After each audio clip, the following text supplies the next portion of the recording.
for Donkey of the Day. Donkeys of the Day, ask Charlemagne. I'm a Democrat, so being Donkey of the Day is a little bit of a mixed play. So like a donkey.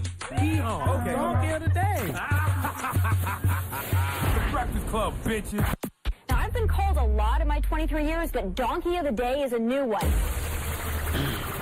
Yes, Donkey of the Day for Thursday, November 17th goes to the young man who gunned down Mitchell Mormon Jr. outside of Church Bar in Atlanta, Georgia. Two things here. One, I tell you people all the time, when you do or say something to someone, you can't tell them how to react. So if you don't want to deal with all the consequences and repercussions that could come with offending someone, leave people alone.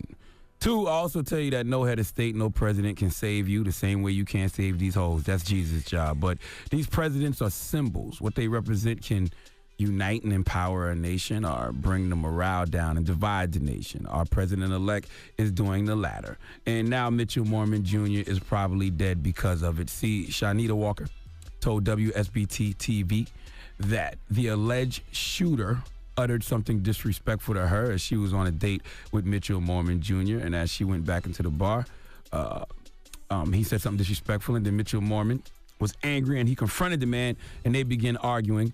And Walker said Mormon jokingly told the man he voted for Trump. And let's go to WSB-TV for the rest of the report.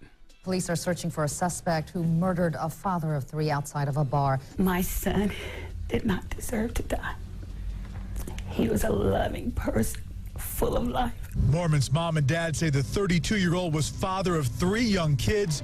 He was out celebrating a new job when he was shot and killed. He was looking for avenues to support his children, and that's because he's a loving father. A woman was also shot outside the bar at the busy corner of Edgewood and Boulevard, less than a block from the King Center. She survived, but Mormon was killed. A person that would shoot somebody down like that in the street don't need to be out. I can't believe my baby's gone.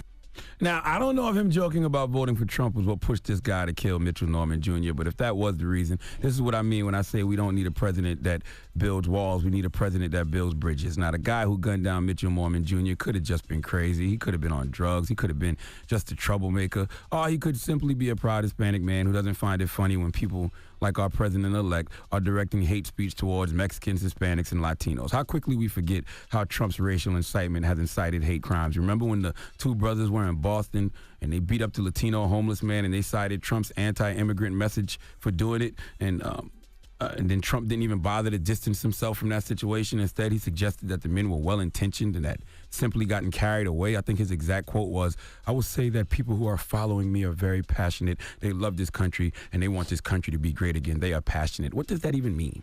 So when you know someone has said such negative, hateful things to a particular group in this country, why would you even play with that man like that? Now, does that justify Mitchell Mormon Jr. being shot and killed? Absolutely not. But once again, you can't tell someone how to react when they are offended.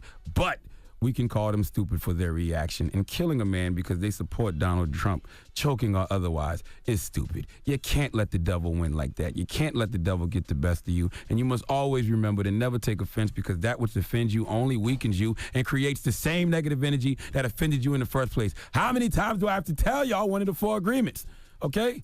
And it's the one you should remember the most in situations like this. I understand we are all men. We have pride. We have egos. But in moments like this, you have to simply ask yourself, is it worth it?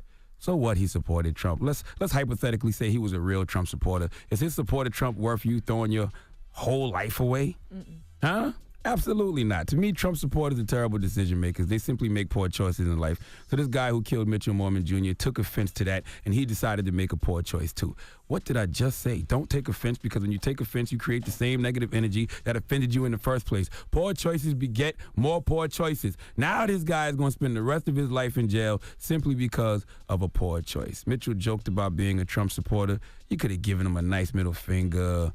Could have screamed, "Kiss my ass." Hell, even a punch in the face is better than what you chose to do. But who am I to tell someone how to react to what offended them? I can't tell you how to react, but I damn sure can give you a donkey for how you reacted. Please give the killer of Mitchell Mormon Jr. the biggest hee-haw, please.